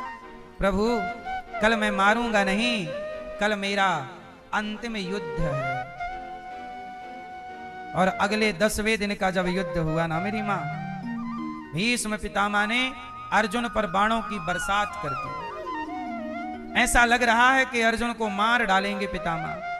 तब भगवान कृष्ण ने प्रतिज्ञा ली थी कि मैं पूरे महाभारत में कोई अस्त्र शस्त्र नहीं उठाऊंगा। तब वहां पर रथ का पहिया पड़ा हुआ था, रथ का चक्का, पहिया उठा लिया भगवान कृष्ण ने। पितामह यदि मेरे अर्जुन को एक बाण भी छू गया तो मार डालूंगा आपको। पितामह ने अपने हाथ से धनुष बाण छोड़ दिए। वाह प्रभु, आपने मेरी प्रतिज्ञा रखने के लिए आपने अपनी प्रतिज्ञा छोड़ दी, क्योंकि मैंने प्रतिज्ञा ली थी कि मैं आपको अस्त्र शस्त्र उठवाकर रहूंगा, और आपने चक्का उठाकर मेरी प्रतिज्ञा रख ली। और अर्जुन ने, अब पितामह ने बाण, धनुष बाण छोड़ दिया। भगवान ने अर्जुन से कहा बाण मारो, और पितामह के शरीर पर जो बाण मारे गए आर पार होते चले गए। सैकड़ों बार बाण मारे और पितामह रथ से गिर गए, और बाणों के चुभने से जब वो जमीन पर गिरे तो बाणों की सैया पर लेट गए। पितामह भीष्म, मैया भीष्म पितामह को कोई मार नहीं सकता था, इच्छा मृत्यु का वरदान है इनको। ऐसे बलवान पितामह जिन्हें कोई नहीं मार सकता, लेकिन भगवान किसके संग हैं? अर्जुन के। इसलिए अर्जुन का बाल भी बांका ना कर पाया कोई, क्योंकि साथ कौन है? भगवान। मैया आप कितने भी कमजोर हो, लेकिन आपके साथ यदि भगवान है तो जीत आपकी ही होगी, क्योंकि आपके संग। इसलिए पूरा भरोसा रखा करो। कभी ये मत कहा करो कि आप अकेले हैं, आपके साथ कोई नहीं है। कभी ऐसा होता ही नहीं कि हमारे साथ कोई रहे ना, सदा भगवान हमारे संग रहते हैं। अपने आप को सौंप दो, बस समर्पित हो जाओ, बस समर्पण कर दीजिए। बस महाभारत के युद्ध में पांडवों की जीत हुई, 100 के 100 कौरव मारे गए। पर गुरु द्रोणाचार्य के जो बेटे थे ना अश्वत्थामा द्रौपदी के 5 पुत्रों की हत्या करने में सफल हो गया। 5 बेटे मार डाले द्रौपदी के। द्रौपदी दौड़ी दौड़ी कृष्ण के पास गई, हे श्याम सुंदर, हे केशव, मेरे 5 पुत्रों की हत्या अश्वत्थामा ने कर दी।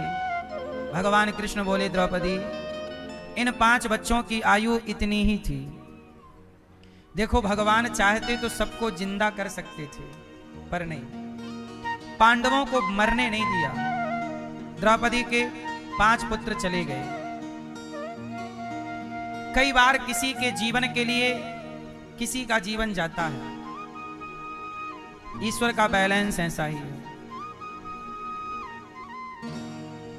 कई बार आप कहते हैं कि हम भगवान की इतनी पूजा करते हैं, इतना जप तप करते हैं, पर हमारे यहाँ पर ये क्यों हो गया, बच्चे की, पति की, किसी की ऐसी मृत्यु क्यों हो गई? हम तो भक्त थे, हमने तो कभी भगवान का कुछ नहीं बिगाड़ा।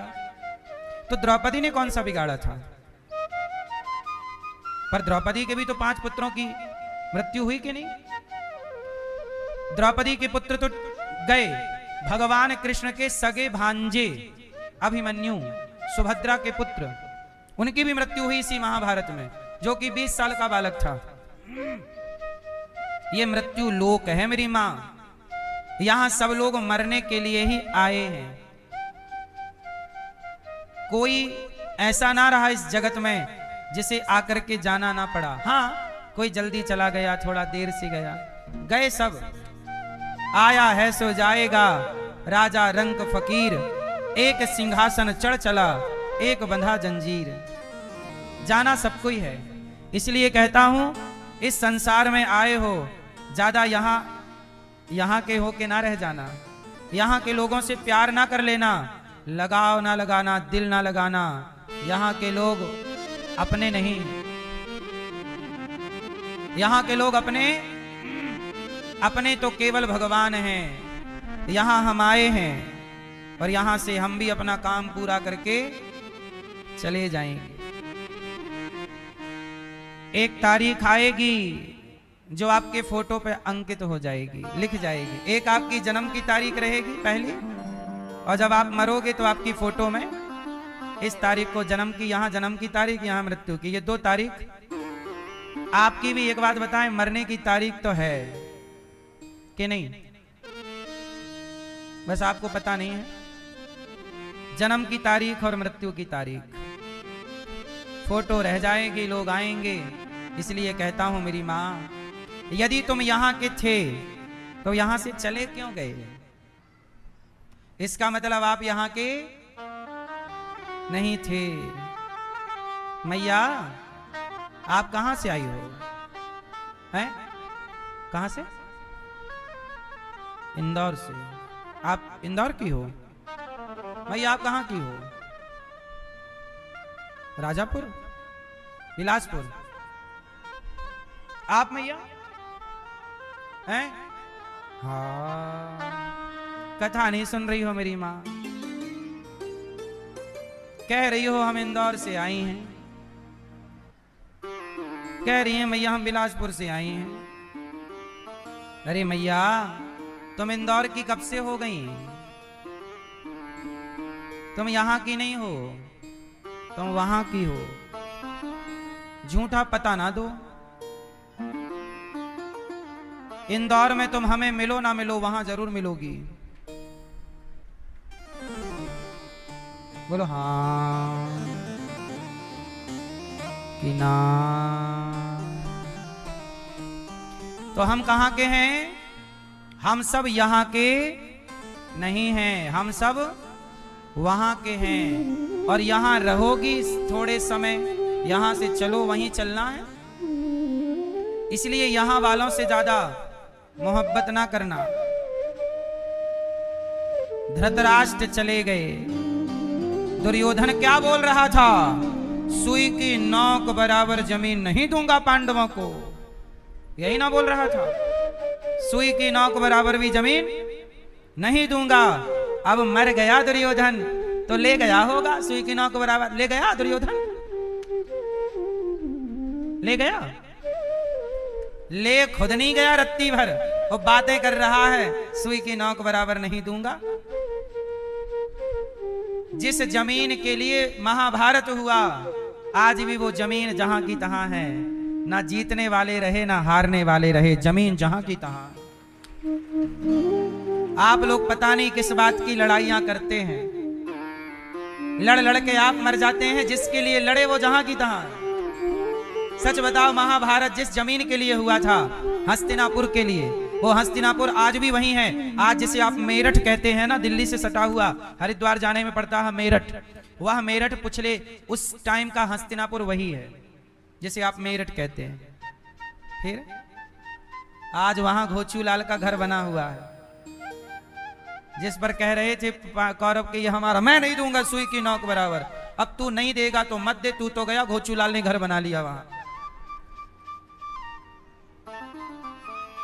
इसलिए मेरी मां, समझदारी नहीं है ये महाभारत ये सिखाता है कि वो लड़े सो लड़े, तुम ना लड़ना। महाभारत पढ़कर भी, सुनकर भी, समझकर भी यदि आप लड़ते ही रहे तो फिर आपने कुछ जाना नहीं। सही है ना भैया? इसलिए भाई भाई, पूरा महाभारत किसका है? भाई भाई की लड़ाई है। महाभारत में किसकी लड़ाई हुई? भाई। किसके लिए हुई? जमीन के बंटवारे के लिए। मुझे 5 गांव दे दो। पांडवों ने क्या मांगा? मुझे जोर से 5 गांव दे। दुर्योधन क्या बोला? सुई की नोक बराबर। ले भैया ले जा, अब जा। 5 गांव दे देता तो झगड़ा खत्म। नहीं, आदमी को लालच जब चढ़ता है ना, खोपड़ी में सब खा जाना चाहता है। भाई का भी मैं ही खा लूं, इसका भी मैं। दूसरे का हक ना खाया करो। आजकल आदमी इतना बेईमान हो गया है, राम मंदिर का चढ़ावा खा गए, दान पेटी का पैसा खा गए। अब ये मरेंगे तो राम जी उल्टा लटका के मिर्ची का धुआं देंगे कि नहीं? ये गधो, हमारा तो छोड़ देते। इतना बेईमान हो गया, डरता नहीं आजकल आदमी। वो ये नहीं डर रहा है कि हमें, अरे तुझे यहां के लोग नहीं देख रहे हैं, पर विधाता तो देख रहे हैं। लाख आंख से देख रहा है तुझे देखने वाला। सच की खेती कर ले चतुर नर, समय गुजरता जाता। मेरे मालिक की दुकान में सब लोगों का खाता। आज का आदमी डरता नहीं है। पता नहीं बेईमानी करने से बाज नहीं आता। सुनो, 2 दोस्त थे, दोनों की सरकारी नौकरी थी, दोनों अच्छे पोस्ट पर थे, दोनों एक साथ रहते थे। पर दोनों दोस्तों में एक बहुत ईमानदार था। सरकारी नौकरी थी, ईमानदारी से काम करता, 1 रुपए की घूस नहीं, 1 रुपए का हेर फेर भ्रष्टाचार, ईमानदारी से। और जो उसका दूसरा दोस्त था, वो उसको लगा यार सरकारी नौकरी मिली है तो चलो पैसा मौका मिला है, कमा। उसने भ्रष्टाचार शुरू किया। ये काम तब करूंगा जब 50,000 दोगे, लाख दोगे। ऐसे कर करके उसने खूब पैसे कमाए, बड़ा बंगला बनाया, बड़ी गाड़ी खरीदी। एक दिन वो अपने मित्र से बोला, यार तू भी तो चाहे तो करोड़ों कमा सकता है, तू बिल्कुल साइकिल से आता जाता है। तो उसके मित्र ने कहा कि मैं साइकिल से इसलिए जाता आता हूं, सरकार मुझे जितना देती तनख्वाह उसी से मेरा गुजारा हो जाता है, दाल रोटी तो चलनी है। बच्चे ठीक ठाक पढ़ रहे हैं, बच्चों को मैं संस्कार देता हूं कि बेटा पढ़ लिख के तुम अपना कमाना, मैं अपना कमा के तुम्हें पढ़ा रहा हूं, तुम अपना आगे करना। क्या करना है यार? तो उसका भ्रष्टाचारी दोस्त बोला, देख मेरा बंगला है, मेरी गाड़ी है, तू भी चाहे तो कमा सकता है भ्रष्टाचार करके, तू नहीं करता। साइकिल में चलने वाले दोस्त ने कहा कि मुझे सुकून की नींद आती है अच्छी, कोई बीमारी नहीं है भगवान की कृपा से, समय से ठीक ठीक भूख लगती है, खाता हूं, ठीक ठीक सोता हूं, पत्नी बहुत प्रेम करने वाली है, मेरा बेटा बड़ा आज्ञाकारी है, और क्या चाहिए? तू भी छोड़ दे ये बेईमानी करना, ये पैसा अच्छा नहीं होता। बेईमानी जो तू करता है लोग हंस के नहीं देते, लोग तुझे रो करके देते हैं, कर्जा काट के देते हैं। तू जानता है कि ये काम सरकार की ओर से फ्री में होगा, पर तू पैसा लेता है तो बेईमानी करता है। दोस्त तू मत कर, ये बड़ा गलत पैसा है यार, तू मुझे क्या पाठ पढ़ाएगा, करने दे, सब कर रहे हैं। दोस्त समझा ही सकता था। अब ये भ्रष्टाचारी बेईमानी करके बड़ा घर, बड़ा सब कुछ बना लिया, 4-5 साल में ही बहुत बड़ा आदमी हो गया। लेकिन जब पैसा बेईमानी का घर में आता है ना, तो घर को अशांत कर देता है। अब इसकी पत्नी से ना थोड़ी खटापटी होने लग गई। बेटा बड़ा हुआ, बोला पिताजी गाड़ी दिलवाओ, मना किया, अभी तू बहुत बड़ा नहीं है, चल गाड़ी नहीं दिलाएंगे। तो पत्नी ने पक्ष लिया, नहीं क्यों नहीं दिलाओगे, सब लड़कों के पास गाड़ी है, दिलाओ दिलाओ। पीछे पड़ गई। अब इसने जो बेईमानी का पैसा कमाया उसी पैसे से बेटे को गाड़ी दिला दी। और जब गाड़ी दिलाई तो बेटे ने गाड़ी चलाई और चलाई तो एक्सीडेंट हो गया। ठीक से चलाई नहीं, शराब पीने वाला बेटा था, पी के चलाई, एक्सीडेंट हो गया, उसकी मृत्यु हो गई। जब बेटे की मृत्यु हुई, इसे सूचना मिली तो ये अवाक रह गया, रोता रोता हॉस्पिटल गया। बेटे का अंतिम दर्शन कर रहा है, बेटा हाथ से चला गया। पत्नी को बोला कि तूने गाड़ी दिलवाई थी। इस बात को लेके दोनों में बड़ी कहा सुनी हुई, दोनों में तलाक हो गया। आधी से ज्यादा संपत्ति पत्नी लेके चली गई। इसके हाथ में बेटा हाथ से चला गया, संपत्ति चली गई, पत्नी भी हाथ से चली गई। आपको क्या लगता है बेईमानी करके कमाओगे, सुखी रहोगे? कोई ना देखे तुम्हें, फिर भी विधाता देख रहा है। दुर्योधन भूल गया था कि हमें देखने वाला लाख आंख से देख रहा है। रावण भूल गया था कि उसे कोई देख रहा है, उसके पाप का घड़ा भर गया। आप लोग ना अंधे हो जाते हैं, आपको लगता है कि हमें तो कोई देख नहीं रहा है। किसका अंत नहीं हुआ ये बताइए, किसकी अति का? आप सब्र रखिए, बस चुप रहिए।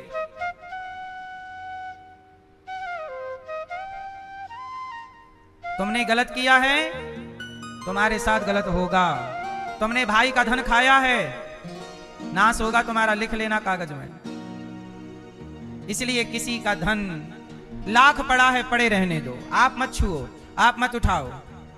कई बार लोग कहते हैं गुरुजी हमें सड़क में पड़ा हुआ पैसा पड़ा है, हम क्या करें? अरे पड़ा है, पड़े रहने दो, अपना रास्ता चलो। लाख पड़ा है, पड़े रहने दो, आप चलो, मत देखो किसी की ओर। पराया धन पड़ा है, वो धन नहीं, उसे माटी कहो, माटी, वो मिट्टी है। क्या है वो? जोर से देखो ही मत। भक्तमाल में राका बांका की कथा है। राका बांका नाम के भक्त थे, पति पत्नी है दोनों कीर्तन करते, दोनों भजन करते, दोनों भगवान का चिंतन करते। बहुत गरीब थे, जंगल की लकड़ी काट के लाएं, बाजार में बेचें, जो पैसे मिल जाएं उसी से खाएं, और कोई साधु संत आए तो प्रेम से खिलाएं पिलाएं, मस्त जिंदगी जी रहे हैं। एक दिन भगवान से लक्ष्मी जी ने कहा कि जब आपका ये भक्त इतना बड़ा भक्त है और इतनी सेवा करते हैं तो प्रभु आप इसे धन क्यों नहीं देते? भगवान बोले हमने तो खूब धन दिया, पर राका वाका लेते ही नहीं। तो अच्छा ऐसा करो कि राका जो पत्नी है ना, स्त्री थोड़ा धन के पीछे जल्दी आ जाएगी, इसलिए पहले से दो। तो क्या हुआ कि ये दोनों जंगल जा रहे थे, तो लक्ष्मी जी ने कहा मैं देती हूं इनको धन। तो रास्ते में ढेर सारा सोना बिखरा दिया लक्ष्मी जी ने। जिस रास्ते से ये जंगल जाते ना, राका और बांका, तो आगे आगे राका जा रहे थे, आगे आगे बांका थे, बांका जो थे आगे आगे थे। उन्होंने देखा कि धन पड़ा है, मतलब सोना। तो बांका को लगा कि मेरी पत्नी राका देखेगी तो कहीं उसके अंदर लालच ना जाग जाए, तो वो सोना जो पड़ा था ना उसके ऊपर माटी डालने लग गए। क्या डालने लग गए? मिट्टी। और जब मिट्टी डाल ही रहे थे तभी दूर से राका ने देख लिया। तो राका आई, अपने पति से कहा स्वामी क्या कर रहे हो? अरे कुछ नहीं, वो थोड़ा मिट्टी डाल रहा हूं। तो राका ने कहा कि स्वामी मिट्टी में मिट्टी क्यों डाल रहे हो? मतलब सोने में, वो सोने को सोना नहीं समझती, जो अपना नहीं है वो क्या है? मिट्टी को मिट्टी में मिट्टी क्यों डाल रहे हो? ये बात सुनकर के बांका बहुत प्रसन्न हुआ। अच्छा तुमने देख लिया कि हाँ सोना? हाँ, दोनों पांव के नीचे से, मतलब रास्ते में सोना पड़ा है, वो पांव से रौंदते हुए सोने को आगे चले गए और जंगल की लकड़ी समेटने लग गए। और जो लकड़ी मेहनत से समेटी, बाजार में बेची, जो पैसा मिला उससे दाल रोटी खरीदी, संतों का भोग लगाया। भगवान नारायण मुस्कुराए, लक्ष्मी जी देख लो, स्वीकार नहीं कर रहे हैं ये पैसा। ऐसे भक्त हैं राका और बांका।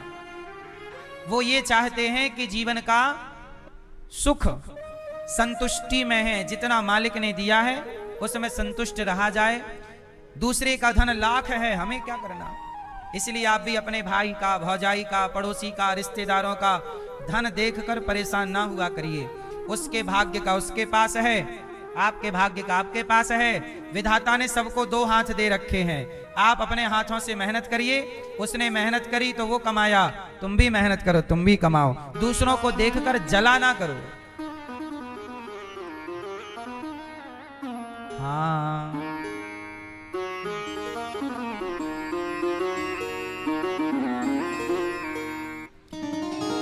दूसरों का घर बड़ा देख कर मेरी मैया, दूसरों का बड़ा, दूसरों का घर बड़ा देख कर मेरे भैया। जब आप दूसरों का घर बड़ा देखते हैं, किसका घर? दूसरों का घर बड़ा देख कर मेरे प्यारे, बेवजह ना जला कीजिए, बेवजह ना जला कीजिए। कई बार आप जलते हो, ईर्ष्या, अरे इसका घर बड़ा, इसके घर ये, अरे उसने मेहनत की, उसका बड़ा है, तुम भी करो ना। जलने से क्या होगा? ईर्ष्या क्यों, द्वेष क्यों, घृणा क्यों? उसने मेहनत की, उसका घर बड़ा, तुम भी करो। तुम्हारे जलने से क्या उसका घर छोटा हो जाएगा? जला ना करो, बेवजह ना जला कीजिए मेरी मैया, बेवजह ना जला कीजिए मेरी मैया। बेवजह जला ना करो, ईर्ष्या ना किया, अपने में खुश रहो। तुम बड़े आदमी हो, अच्छा भगवान तुम्हें और दें। हम जहां हैं कोई बात नहीं, हमारे किस्मत से, हमारे कर्म से हम जहां हैं, हम भी मेहनत करेंगे तो सफल होंगे। दूसरों को नीचा ना दिखाओ, दूसरों का पांव पकड़ के ना खींचो। आप भी जीतो, परंतु दूसरों को अपनी लाइन बड़ी करो। आप अपने को बड़ा करो, बगल वाला अपने आप छोटा हो जाएगा। आप किसी का पांव ना पकड़ो कि पहले तू पीछे हो, मैं आगे जाऊंगी, नहीं, तुम आगे जाओ, हम भी आ रहे हैं, चलो। दुर्योधन हड़पना चाहता था पांडवों का, हड़प लिया। वो केवल धन नहीं हड़पना चाहता, पांडवों की पत्नी भी हड़पना चाहता था। उतार दो कपड़े द्रौपदी के, लाओ से मेरी जंघा पर बिठाओ दुशासन। बताओ, केवल धन नहीं, पत्नी पर भी नियत थी इसकी। सर्वनाश हुआ कि नहीं? इसलिए कहता हूं मेरी माँ, इन आंखों से ना सब चीज ना देखा करो, जो देखने योग्य है वही देखो। इन आंखों से पराया धन मत देखना, इन आंखों से पराई नारी मत देखना। ना देखने का मतलब है गलत नजर से। आंखें हैं इसका मतलब ये नहीं कि कुछ भी देखोगे, वाणी है इसका मतलब ये नहीं कुछ भी बोलोगे, कान है इसका मतलब ये नहीं कुछ भी सुनोगे, कुछ भी ना देखो। दुर्योधन ने देखना चाहा, उतार दो कपड़े द्रौपदी के, मेरी जंघा पे लाके बिठाओ। नाश हो गया कि नहीं? ऐसे ही है मेरी माँ, थोड़ा अपने बच्चों के ये सब बातें सिखाया करो।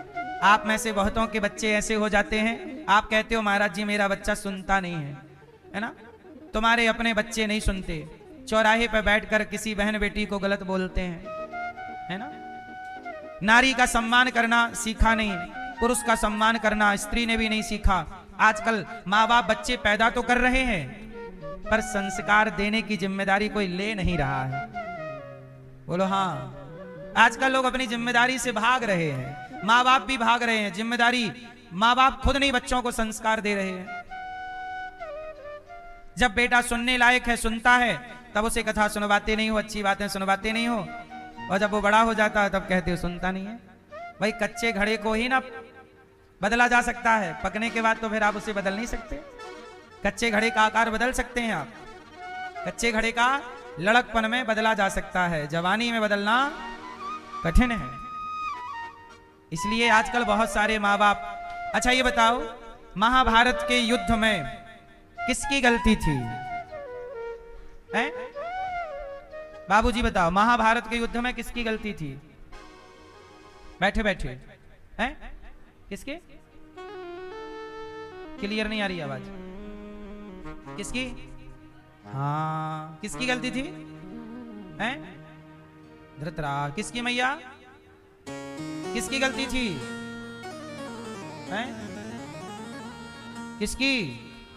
पीछे वाली मैया। यहां वाले भैया मैया बताओ, किसकी गलती? पीछे वाले भक्त, किसकी गलती?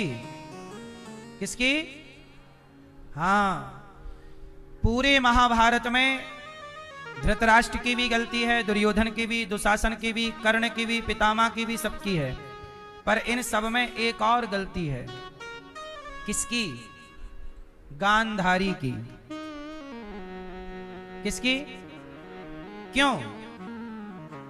गांधारी मां भी गजब है। पति अंधा है तो पट्टी बांध ली। अरे पति अंधा है तो आप उनकी आंख बनती। अब जिस मां की आंखों में पट्टी बंधी होगी, बाप अंधा और मां की आंखों में पट्टी होगी, तो बेटा दुर्योधन जैसा ही होगा।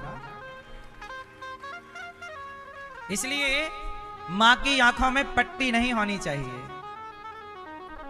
मां की आंखों में, इसलिए मां कभी गांधारी जैसी ना हो। गांधारी ने एक बार आंखों की पट्टी हटाई थी। जब दुर्योधन बचा, कह दिया कि कल आ जाना निर्वस्त्र होके, मैं तुझे देखूंगी तो तेरा पूरा शरीर वज्र का हो जाएगा। जब दुर्योधन आया तो भगवान ने कहा कि पूरे कपड़े उतार के जा रहे हो, थोड़ा पत्ते वत्ते से कमर तो ढक लो। पत्तों से ढक लिया। गांधारी ने पूरे शरीर को देखा, दुर्योधन का पूरा शरीर वज्र का हो गया, पर जांघों में नजर नहीं गई क्योंकि पत्तों से ढकी थी, तो जांघें कमजोर रह गईं। अच्छा, गांधारी मां ने पट्टी उतारी किसे बचाने के लिए? दुर्योधन के लिए। काश गांधारी ने आंखों की पट्टी द्रौपदी को बचाने के लिए हटाई होती तो यह महाभारत ही ना होता। पट्टी हटाई पर गलत को बचाने के लिए।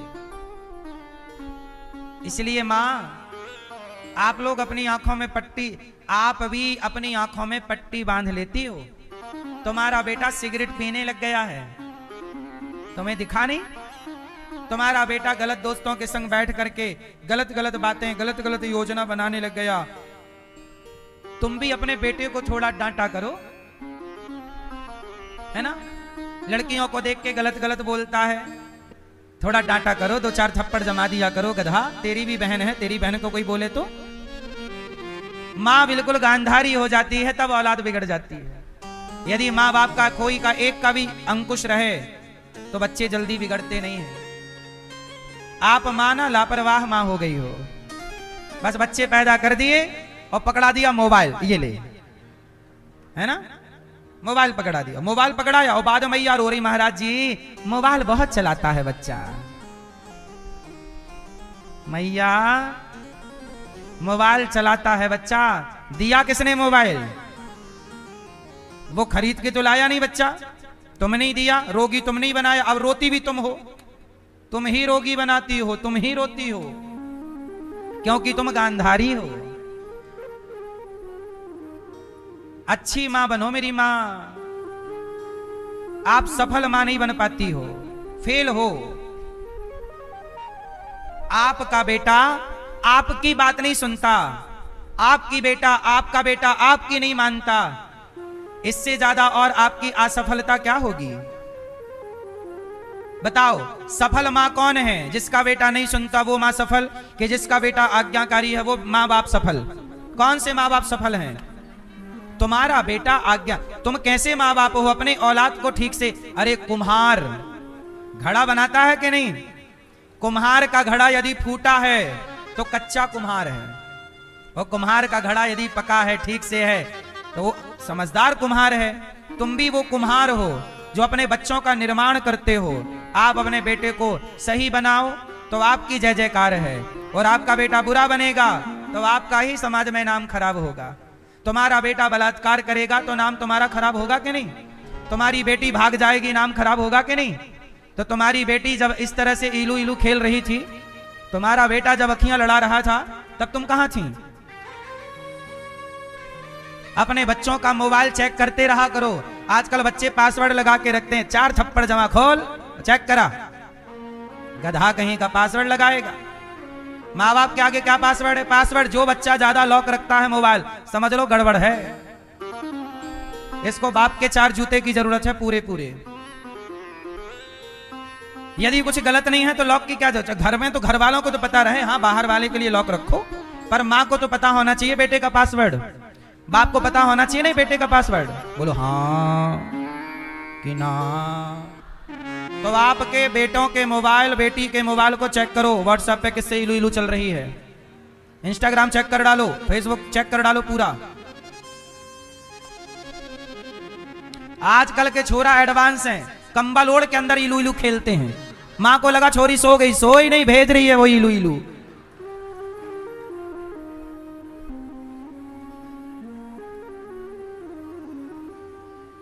आजकल के बच्चे तुम्हें चुटकी में बेवकूफ बना देंगे, तुम कितना जानती हो। इसलिए ठीक ठीक बात। बेटा पासवर्ड, तो आज सारे माँ बाप अपने बच्चों के मोबाइल का पासवर्ड ले लेना। बोलो हाँ। और हर दिन खोल के देखा करो बच्चों का मोबाइल क्या चल रहा है। बच्चे भी होशियार हैं, बातचीत आई लव यू लिख के भेज दिया, डिलीट कर दिया।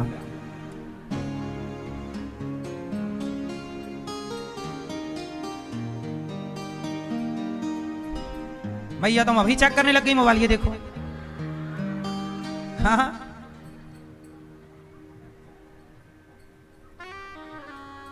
तुम माँ बाप को सब पता होना चाहिए। और तुम्हारा बच्चा बिगड़ेगा तो यमराज जी पहला डंडा माँ बाप को ही जमाएंगे। ले सही बताओ, बेटा बेटी बिगड़ते हैं, किसकी गलती है? माँ बाप की।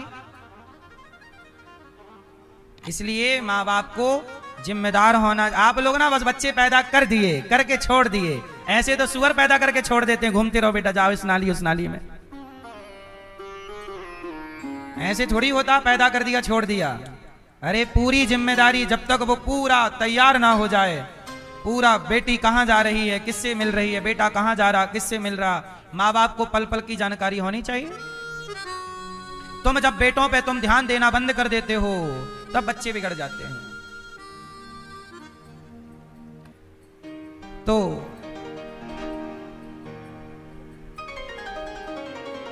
भगवान ने तो गांधारी भी इसकी जिम्मेदार है, पट्टी हटाई तो, पर द्रौपदी के लिए नहीं हटाई, दुर्योधन को बचाने के लिए हटाई। इसलिए परिणाम देख लो सामने। गलत, सारी जिंदगी गलत ही रहेगा, गलत ना करो। द्रौपदी के 5 पुत्रों को जब अश्वत्थामा ने मारा, द्रौपदी भगवान की शरण में आई। अश्वत्थामा को पकड़ के लाया गया, द्रौपदी ये रहा हत्यारा, मार दो, क्या करो? द्रौपदी ने कहा छोड़ दो। द्रौपदी क्यों छोड़ना चाहती हैं? द्रौपदी मां है, और देखो मां ना कभी दंड नहीं देना चाहती। मां कभी भी अब दंड देना नहीं चाहती। मां भगवान है। अभी कुछ दिन पहले गौरी गोपाल में क्या हुआ कि एक मां गिर गई, बिस्तर से ही लगभग गिर गई, और जब गिरी ना तो उनको पांव में हड्डी टूट गई। तो हम लोग तुरंत हॉस्पिटल ले गए, ऑपरेशन कराए, अब ठीक है मैया। और जब मैया की हड्डी टूटी और वो अब जुड़ रही है, अब ठीक है मैया, स्वस्थ हैं। ये मैया जो आप टीवी पे देख रहे हैं, तो मैया ने हमसे कहा कि बेटा हमारी इच्छा है कि अब हम थोड़ा घर जाएं। देखो मैया गिर गई ना, तो मैया को ऐसा लगा कि अब हमारी आखिरी टाइम आ गया। तो मैया ने कहा कि हम घर जाना चाहते हैं। तो हमने कहा मैया आप चली जाना, हम पहले दवाई करा दें, आपकी इलाज करा दें, आप स्वस्थ हो जाओ। हमने कहा ठीक है, आपके परिवार में नंबर दो। तो हमने मैया के नंबर लिया और परिवार में बात की। तो मैया के बेटा बेटी तो कोई है नहीं, केवल भाई है और भतीजे हैं। तो भाई भतीजों ने ही मैया को छोड़ा था। तो मैया सारी जिंदगी उन्हीं के पास रही, क्योंकि पति की मृत्यु हो गई थी पहले, बच्चे हुए नहीं, तो भाई के पास थी। तो मैया का ये मन था कि मतलब मेरे प्राण भाई के पास ही निकले।